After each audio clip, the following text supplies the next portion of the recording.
Welcome everyone to part two of a collaboration video with Swag. If you haven't watched part one, please go to Swag's video now and do that. You can come back here later.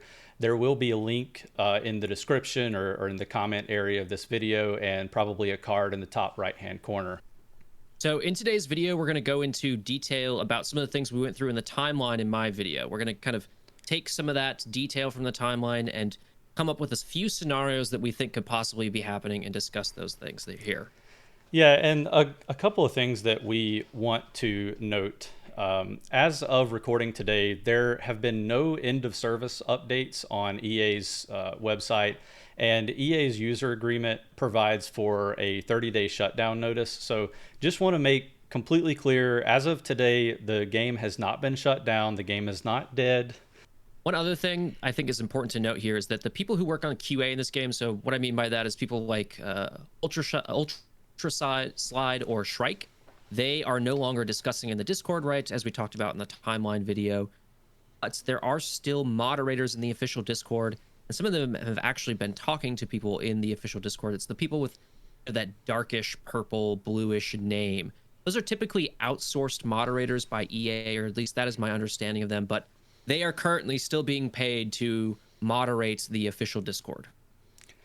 Yeah, so what I would like to do, or what we would like to do today, is to take you through this whole saga from more of, I guess, maybe the legal or like the corporate point of view, and talk through some of those scenarios. And now's a good time for me to point out, for anyone who does not know, I am an attorney. So, you know, the normal legal jargon, nothing I say here should be construed as legal advice.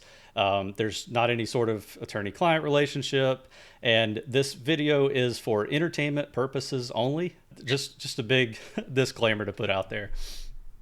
Yeah, I actually do want to piggyback off of that and sort of emphasize an additional point, which is like, we have a set of facts. We obviously do not have a complete set of facts. We do not know what is going on behind the scenes, and so we are trying to provide you with some more in-depth analysis of some possible scenarios, but we don't know exactly what's going on for sure, because otherwise we would just tell you. With that sort of out of the way, go ahead. I was just going to say, just to reiterate, because a lot of people seem to think we're some sort of insiders, we get special scoops. We do not have any inside information. We're in the dark just like you are. Right. So with that out of the way, I think there are probably 5 likely scenarios for what's happening at Capital Games right now.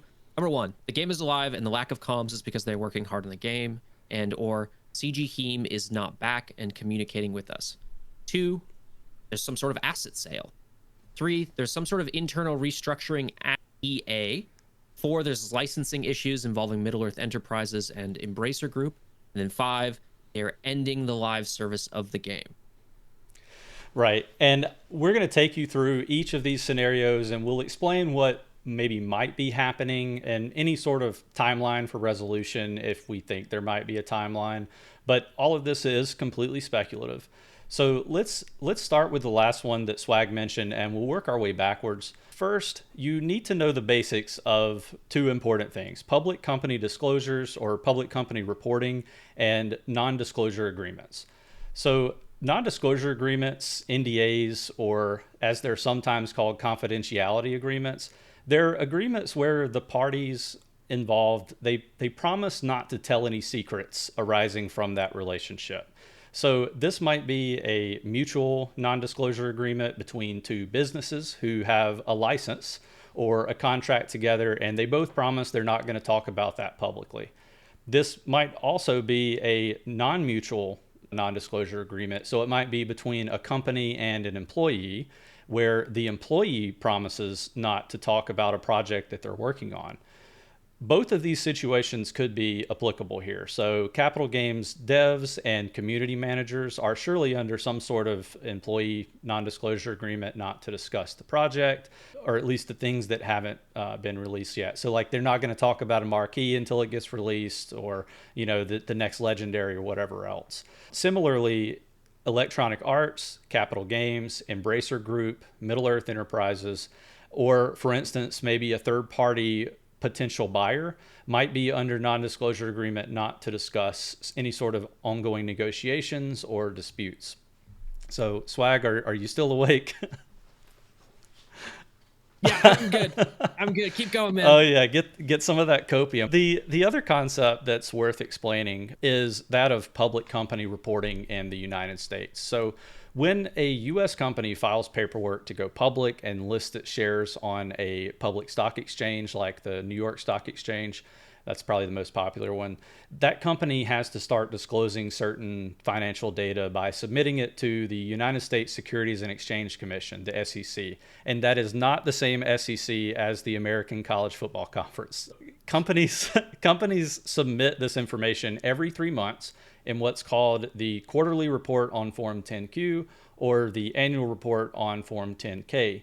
And these reports are usually accompanied by an earnings press release and an investor conference call. So something you might have saw a precursor to in Swag's video is there was a little slide from the slide deck presentation for the earnings call. These reports, they're going to contain valuable information about what the company has been up to in the last 3 months. And, so it's stuff like, what do their financials look like? How are their products performing? Were there any major restructurings or layoffs that occurred? So we can look at these reports to try to find information that would be useful for consumers, players, for a company's product. So in this case, Lord of the Rings Home. However, due to the nature of this reporting, there's always going to be a lag. So it's looking at the last 3 months of data, not any sort of future data. So companies try to avoid providing what's called forward-looking statements or giving too much detail about their future plans unless they're reasonably sure that something's going to happen. So sometimes they'll talk about, well, we're going to be laying off people or we're going to be discontinuing a game, but that doesn't always happen. Usually, while financial reporting is helpful for investors, it might not always contain useful information to tell consumers how a product might perform in the future. Right. And I think an important point here also to make is that often these, the slide decks and the earnings calls that come with these sort of quarterly reporting, they're often broad strokes. They're not getting into the nitty gritty of the financials. They're not going to have line items for everything in the company's portfolio. So you shouldn't expect to see something from, Lord of the Rings Heroes of Middle Earth, unless it's something they kind of want to bring up to investors like, hey, we're either, got this going and it's going well, or it's like overperforming, or maybe some sort of end of service type agreement or some sort of licensing thing that's being worked out. Right. These reports they're very, very boring. But there's usually little tidbits that you can find. There's small breadcrumbs that you can find about specific companies, especially if there's something going on behind the scenes. And so typically it's one of those situations where it's like no news is good news. In some cases, if there is a mention of your company, it better be a good mention. Like FIFA did really well this past quarter for EA, and that's why they focused on it. Now that I've sufficiently bored you to death with discussion of those more granular items, let's talk about end of live service. So there are a couple of things. While they're not hard evidence one way or the other, there are two things that I've seen that point to the game at least being still in active development through the end of March. The first thing is, if you go to the website, this is a smaller one, but if you go to the EA website and you go to the Lord of the Rings homepage, you can see that the the copyright statement at the bottom reflects a 2024 date stamp. So now this could have been changed through automation, but I would say there's a strong chance it could be viewed as being done deliberately. Someone went in and said, all right, the game is still on the live service slate, so we're going to change this to 2024. The second thing, I think that makes a lot of sense. Yeah. Can I interject here? Yeah. Let's just say I think that does make a lot of sense considering that we did get an update on January 17th, a patch that rolled out, and it was coordinated with some sort of social media push, we're pretty sure, right? Yeah. I mean, those came out on the same day. We think that was probably pretty deliberate. Right. So it makes sense that they would have 2024 copyright. Absolutely. So second, going back to the earnings report, Electronic Arts, which is what we call the parent company of Capital Games, they own Capital Games. It is a publicly traded U.S. company, so it will be subject to those financial reporting requirements. Swag and I a few days ago scoured all three of the quarterly reports that have come out since Lord of the Rings Home was launched.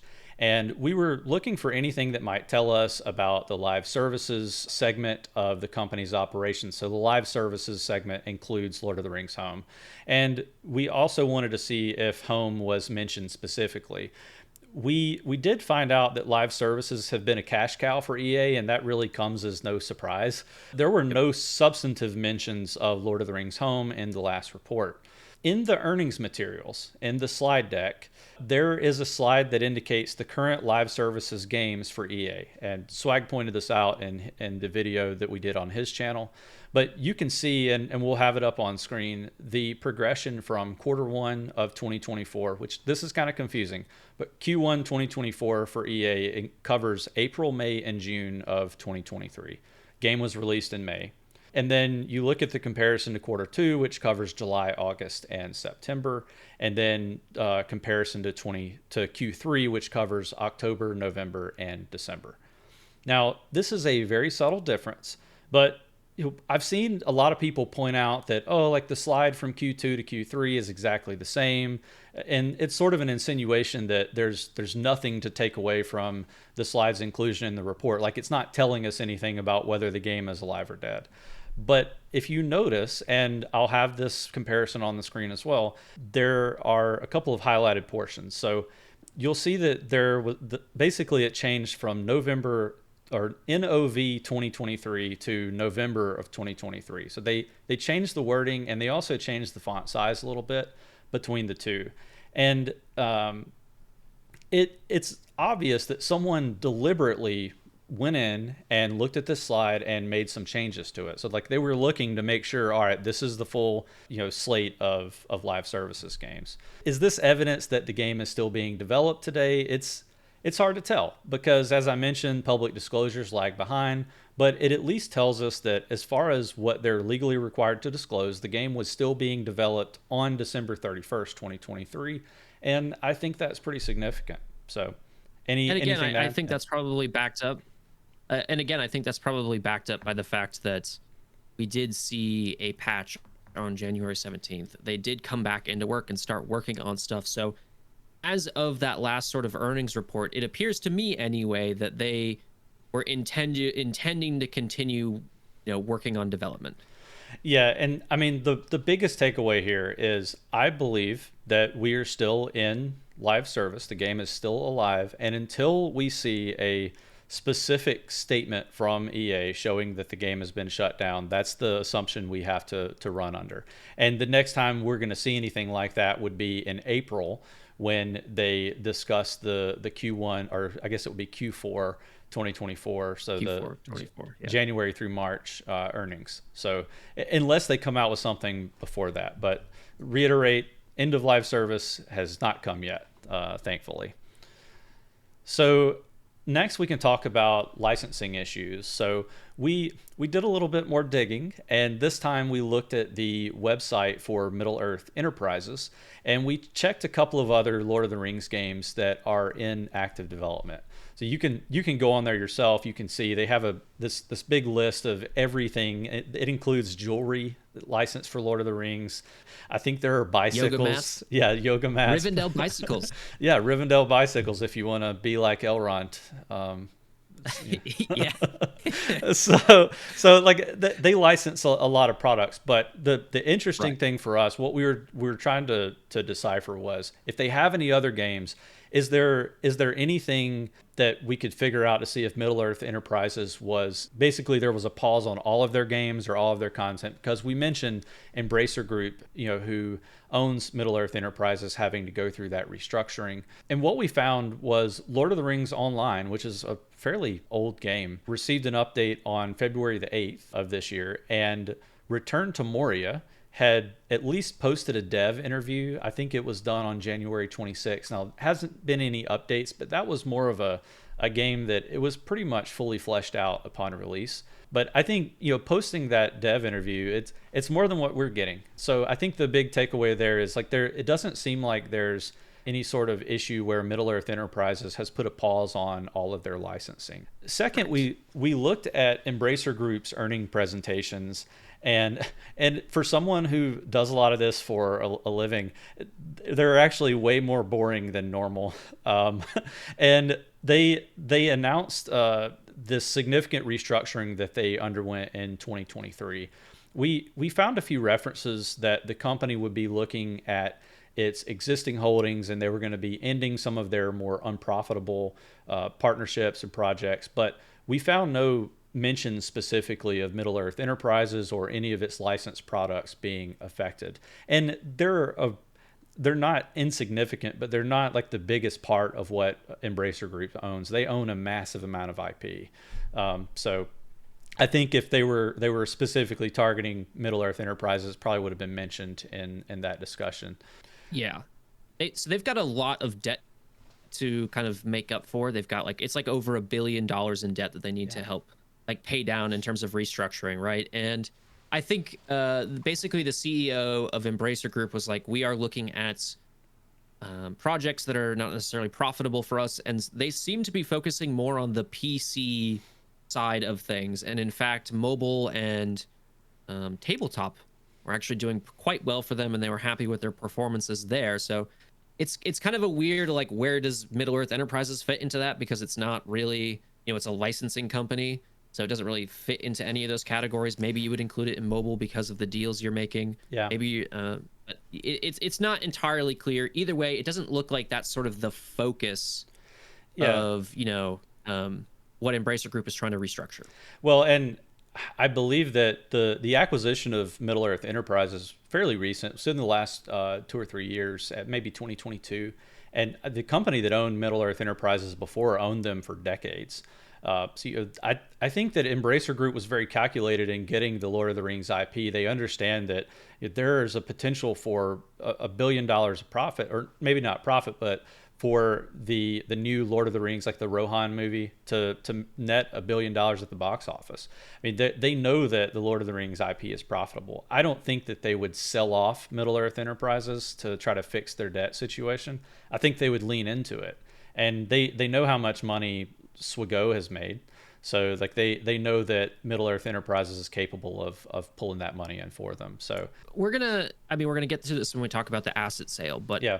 I do think there's maybe a strong possibility that there are other companies that are maybe looking to buy this particular company because then they have more control over Yeah. IP they have access to, right?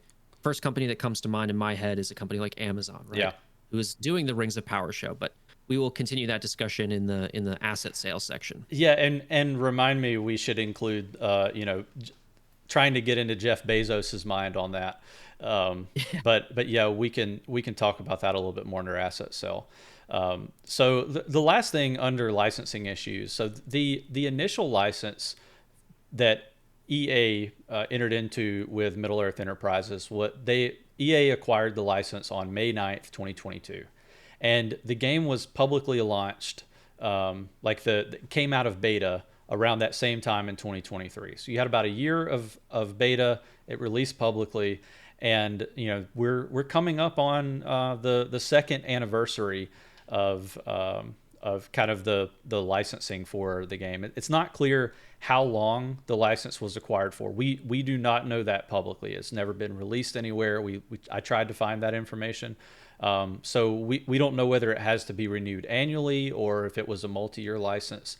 But May 2024 will be the second anniversary, and it is very possible that Capital Games and Electronic Arts is having to renegotiate the license, and potentially on worse terms than before. Given Embracer Group's focus on profitability, they could easily have went to Middle Earth Enterprises and said, "Hey, like, I don't care if there's a license in place. We need to figure out a way to maybe milk a little bit more money out of this." Middle Earth Enterprises goes to EA and says, "We need to do this," and then you have basically kind of a back and forth that requires EA to kind of pull resources and stop game development to try to figure it out. Yep. There's just a lot behind the scenes that we wouldn't have any knowledge about, Yeah, unfortunately. and again, that is purely speculation, but we're just trying to piece together, kind of likely scenarios, and we wanted to include that, and definitely wanted to give you, because I didn't know, the dates that the licenses were acquired and that sort of thing before. So I think it's helpful to have that kind of for people to know that when we get to the 1 year anniversary of public release, we're also at the 1 year anniversary of or the 2 year anniversary of obtaining the license. So and one thing to note here, we already we'll talk about it in other areas of this video as well, but Electronic Arts has this service updates page, and maybe we could provide a link to that page in the description of the video. But it contains game closure information, and it goes as far out, I believe, as April of this year. So we got a couple of months out where we know what games they're going to be sunsetting. And there's no reference of Lord of the Rings Home. I believe, Swag, you checked that before we started recording. As of recording this video today, there was no reference to Lord of the Rings Home in any iteration you could possibly name the game. I checked. Yeah, so unfortunately, we will be losing the Kim Kardashian Hollywood game, and I'm pretty bummed about that one. But I was actually making content for that game before this, so oh yeah, hopefully this game doesn't die too. Otherwise, I'll be 0 for 2, man. Oh man, that's rough. I'm glad I didn't delve into that one. I'm a curse. So well, let's talk about internal restructuring. Not much to talk about here, but definitely worth mentioning it. So given what we know from Sensor Tower, and we got a couple of content creators, shout out to them, who love to show the Sensor Tower numbers. It's not the most reliable way to figure out profitability, but it's really all we have. And shout out to the folks who run that site. But the game has not been performing as well as people had hoped. I'm sure internally they see better numbers, but it's pretty obvious, aggregating it out, that they weren't making a lot of money. Now, that's not to say that the game is not unprofitable, but it's clearly not as profitable as a lot of their other newly released games. And that typically means that less resources are going to be given from the parent company down to Capital Games to devote to the project.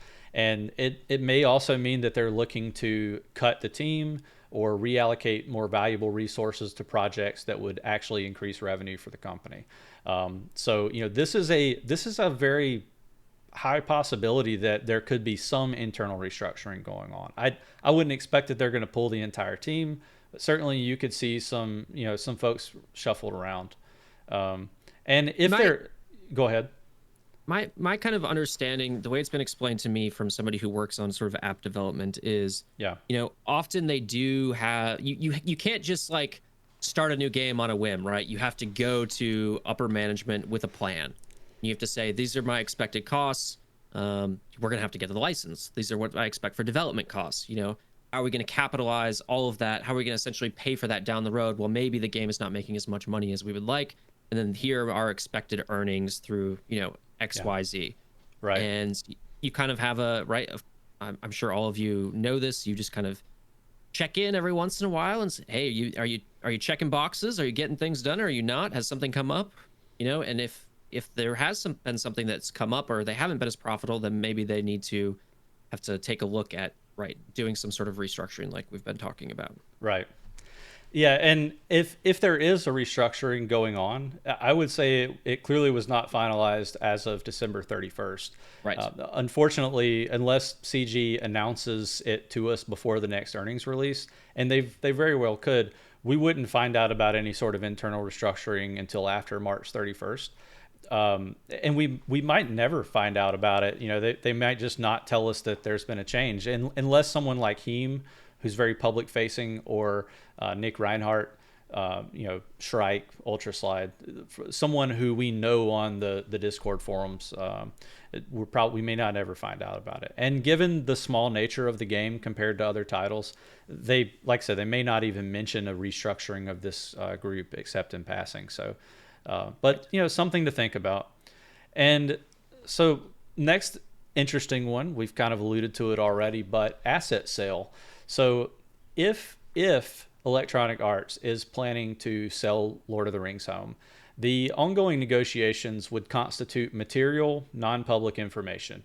So it would be covered by both prohibitions on insider trading and also by the non disclosure agreements, the NDAs we talked about, which would be signed by all parties to the transaction. And that would preclude anyone on the Capital Games team from talking about anything related to the asset sale. So asset sale negotiations can take anywhere from a few weeks to several months or even years. And given the licensing piece to this equation, there may be provisions in the license agreement that prohibits an asset sale or that requires additional negotiations. Yeah. Yeah. Go ahead. Sorry. Well, I was just going to say, given Embracer Group's recent restructuring and their continued quest to cut costs and refocus their investment and growth strategy, they might not like the idea of an asset sale away from an established public company like EA to what would probably be a smaller studio. There's just a lot of uncertainty, and Embracer Group's not just going to provide approval easily. But to your point, and I want to hear your thoughts on this. I think you've got some good input, but Jeff Bezos could easily just say, you know what, people don't like the reception of the first season of Rings of Power. If we had access to more of the material, we could do a lot more. So it's not really like he wouldn't be buying Middle Earth Enterprises for Lord of the Rings Home to be our savior or anything, but he might be buying it for other reasons. So yeah, I think this is probably one of the I think this is the thing that I probably subscribe to the most, as most possible to what's happening behind the scenes here. yeah. I think people are like, oh, if there's an asset sale, then you want to show how profitable it is, so you wouldn't stop selling packs. And I think that's a fair point. However, I also think that the licensing bit really throws a wrench in that. And so if there are a bunch of NDAs sort of where you have to cease coming up with this new sort of content until you've sort of finalized who gets a cut of what, then I maybe you can't put anything out. So a scenario that I've been thinking about maybe is, we'll go back to Jeff Bezos and Amazon here. If Amazon does want more access to material and they get maybe access to The Hobbit, the books, the appendices, and whatnot, just so that they have sort of better stuff to work with for Rings of Power, if that would make sense at all, then maybe they are also buying the part of CG that is working on this sort of game, and they want to build out some sort of Lord of the Rings profile. We know that they are working on a Lord of the Rings MMO, so that could be involved in all of this. Right, Amazon has started making games. I don't know too much about whether they have like any sort of mobile gaming division itself, but like, how do you cut that piece, right? Yeah. That's a complicated question, and to me, that seems like, oh, that could reasonably fit the facts that we have seen so far. But again, we just don't know, and it's not like something. There's one explanation that sort of fits everything, and all the other pieces fall into place. Yeah. But for me, I think this is probably something that I could most easily see going on behind the scenes. The thing to know about the asset sales is these things are typically announced once finalized. So we would know as soon as there's a press release, not before that. So from a timing perspective, we might know about an asset sale prior to the next earnings call. So if there is ongoing negotiation to sell Middle Earth Enterprises or to sell Capital Games, the Lord of the Rings Home studio out from under EA, something like that, we would know about it well before April. It's just a question of assuming they're able to come to an agreement. So I have a question about that. Yeah. We know that the earnings call for the next earnings call for Embracer is on February 15th. Right. If there is some sort of asset sale with Middle Earth Enterprises, would you expect press release from Embracer then before February 15th? If they have everything negotiated, they could, given the timing, we're 5 days out from the earnings call, they'll wait to include it in the earnings press release.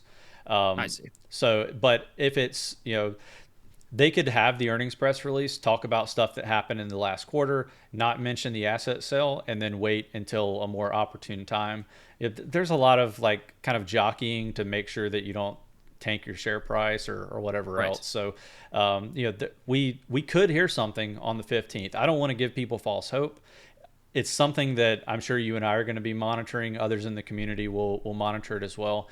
But we might hear something, we might not, and we'll just have to keep going with it. So, but it would definitely come in some sort of a press release, I think.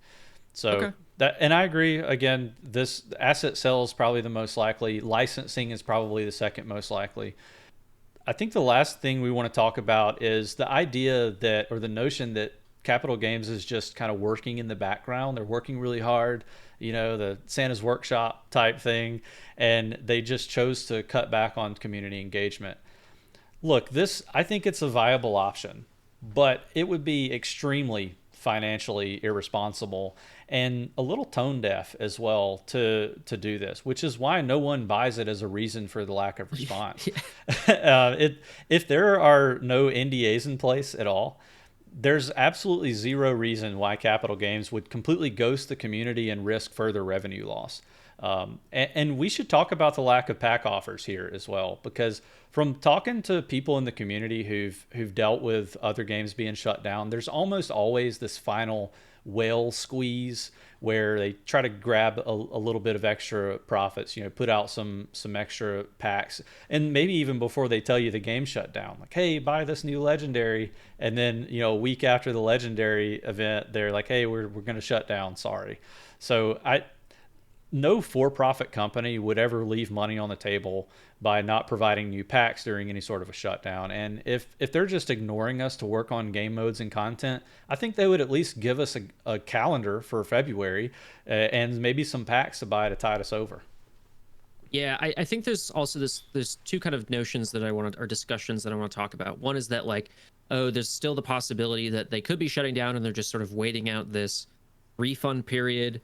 And I think that that is probably butting heads against the idea that we have seen from other games where they are offering things to purchase up until the very last moment, probably trying to make a calculated bet, essentially, that you are not going to get all of your refunds. They're going to start denying a certain amount of refunds there, and they will still make a certain amount of money, right? It's basically no, they're selling you pixels. That's not physical product. And so that, to me, makes more sense as a for-profit company to try and do that one last whale squeeze than waiting out essentially people wanting to do chargebacks or that sort of thing for the last few months here, where there was essentially no packs to be offered anyway, right? Yeah. I'm not sure makes the most sense to me. Well, look, if they indeed are working behind the scenes, they would have given us packs. They would have given us a calendar. I think the most likely situation we're dealing with, given the fact that we don't have all of this, would be the asset sale, the license issues, or end of service. Again, we kind of talked about why end of service doesn't really make sense here. So I'm my money, and I'm not a betting person. The most I gamble is buying the Elrond pack, or the Eladin and Arwen packs back a few months ago. But I think I would go with the asset sale piece or the licensing. I just don't buy them working behind the scenes. Not to mention that if they're just taking the approach that, hey, we're going to do less community engagement, even an intern would know that it would be a good idea to communicate with your community.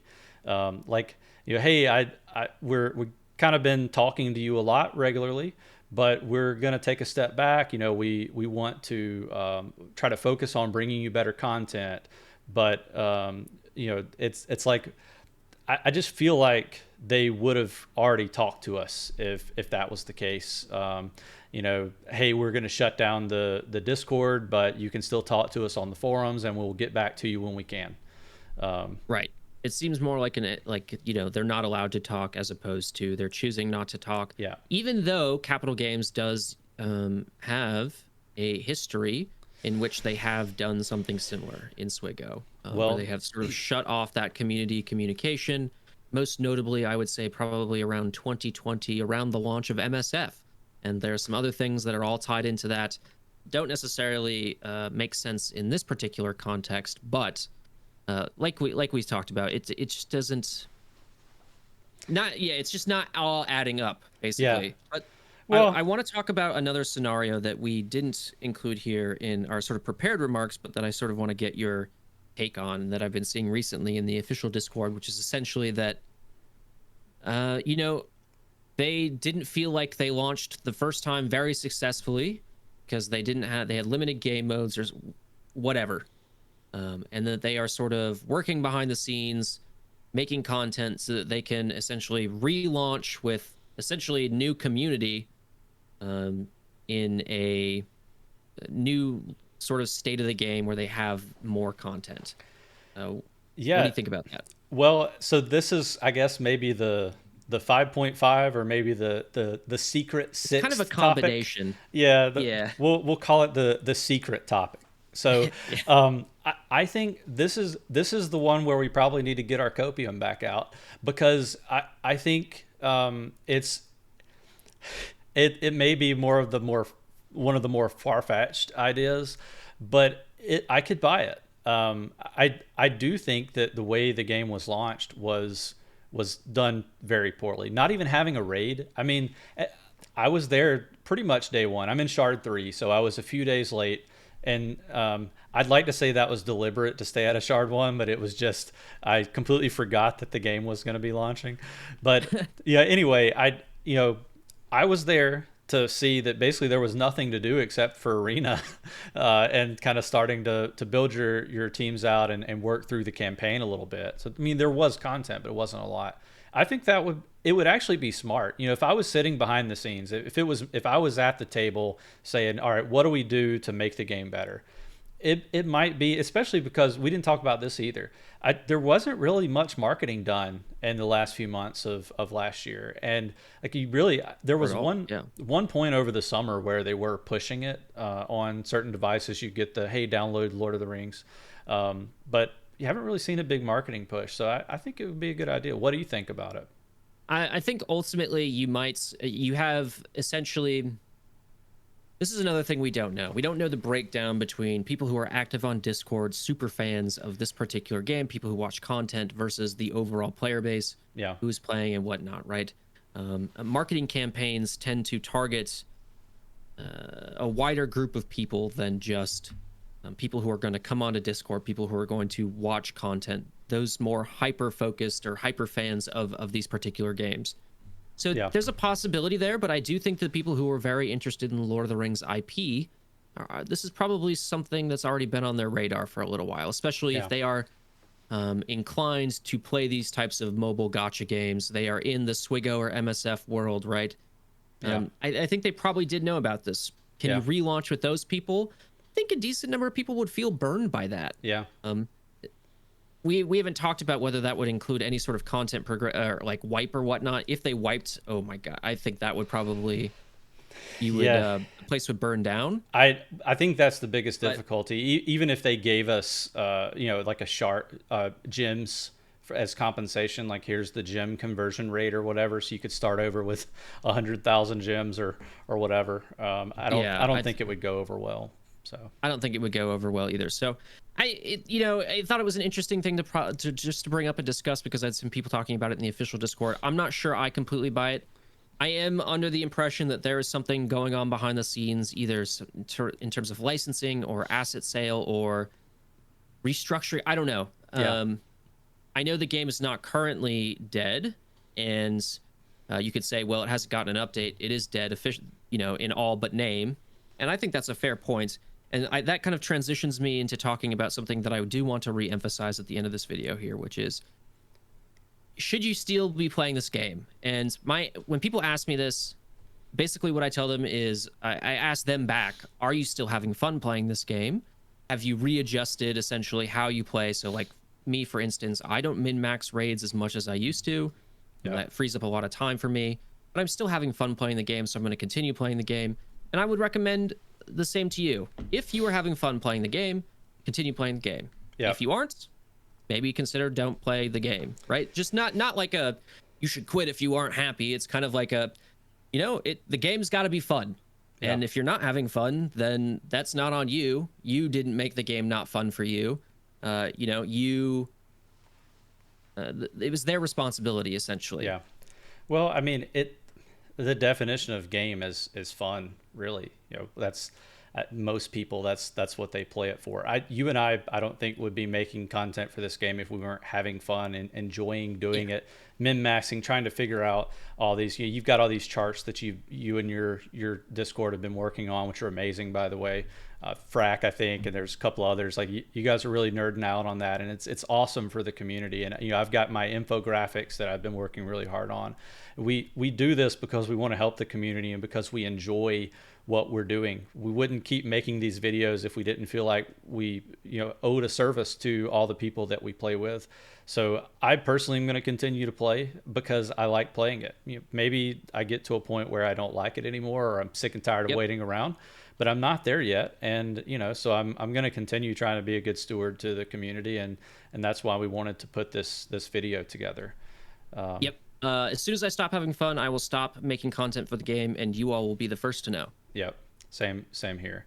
So, well, I want to say thank you for taking the time to put this video together. I know you and I both have been working very hard behind the scenes to make this happen. This was probably the biggest undertaking that I've had in terms of wanting to make sure that a video was done right. It's pretty easy to figure out like when the bomber's going to hit for a certain squad, or like who's going to get targeted by what, but it's a lot more difficult to look behind the scenes and try to piece all of this together in a way that is sane. So thanks a lot for your patience, and it's been really fun to work with you on it. Any closing thoughts that you have? I enjoyed doing this. I enjoyed laying out a timeline setting in my video that really helps me sort of go through and understand what happened. But then I also really like that we've sort of at least fleshed out a little bit what we think are some of these 5 different scenarios and the secret 6th scenario as well. As to just what's possibly going on. Yeah. I think the thing I want to end with here is I want to reemphasize that for both of us, and I am going to speak for you here, Quantum. That's fine. So correct me if I'm wrong, but I think for both of us, essentially, it doesn't appear that one of these scenarios completely fits all of the facts, and it's just locked into place, and it's like, oh, that's got to be it. I think that there are some things that go, well, maybe that, throws some cold water on one particular scenario or another. Yeah. I hope that we eventually learn what has happened.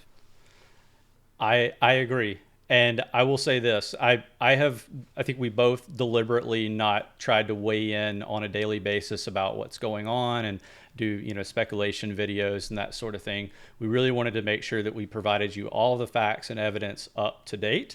And certainly as new information rolls in, we might feel the need to do a follow-up video to this to talk about anything that happens over the next few weeks. It's probably not going to come too soon, but we'll see where we're at after a few more weeks and go from there. Obviously, if something big comes out, if they finally respond to us, I'm sure we'll both be doing separate our own videos for our channels to talk through that. But really enjoyed the video. I hope that everyone has a wonderful rest of their day, wonderful start to their next week, and Quantum out.